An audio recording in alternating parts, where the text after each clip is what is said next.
वो मानसिक दबाव सहन नहीं हो पाया और वो हम सबके बीच नहीं रही। उनकी पुण्य स्मृति को मैं इस मौके पर नमन करना चाहता हूँ। और यहाँ पर उपस्थित हमारे तमाम कर्मचारी साथियों, मेरे भाइयों और बहनों, मैं सबसे पहले आज यहाँ पर आपके इस धरना प्रदर्शन में आकर आपकी इस मांग को मन से, वचन से और कर्म से पूरी तरह से समर्थन देता हूँ कि आपकी ये मांग जायज़ है, आपकी ये मांग प्राकृतिक है।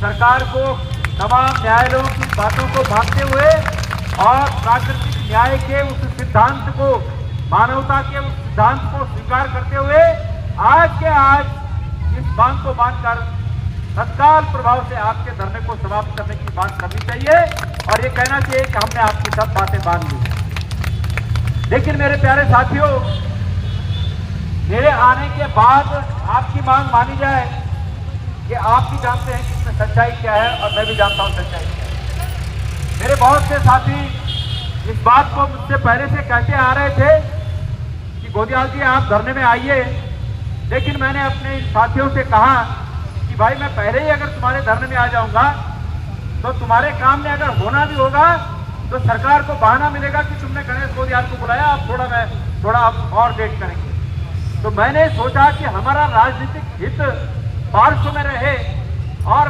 फ्रंट में ये बात रहे कि सरकार हमारे आने से पहले इस काम को कर दे और उसका श्रेय लेना चाहे तो ले ले कि हमने भाई इस काम को कर दिया। और मैं आज भी धामी जी को कहना चाहता हूँ, धामी जी ये राजनीतिक लड़ाई नहीं है। धामी जी, गणेश गोदियाल अगर उपखंड कर्मचारियों के धरने में आ रखा है तो इसलिए नहीं आ रखा है कि आप इस मांग को कर देंगे तो गणेश गोदियाल उसकी वाहवाही लूटेगा कि हमारे आने के बाद हुआ।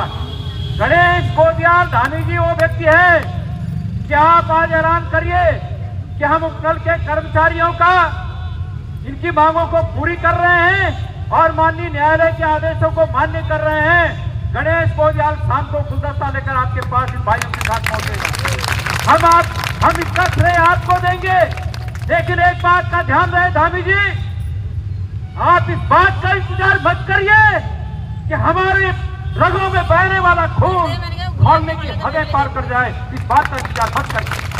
मैं आपको विनम्रता के भाव से ये निवेदन यहाँ से उपखंड कर्मचारी धरना एक्सप्रेस में भेज रहा हूँ। ये निवेदन का भाव है कि आपके पास ये समय है कि आप अपनी सहूलियत के अनुसार जो आपने कमेटी बनाई है, तथाकथित रूप से कमेटी बनाई है, उस कमेटी से संस्तुति कराकर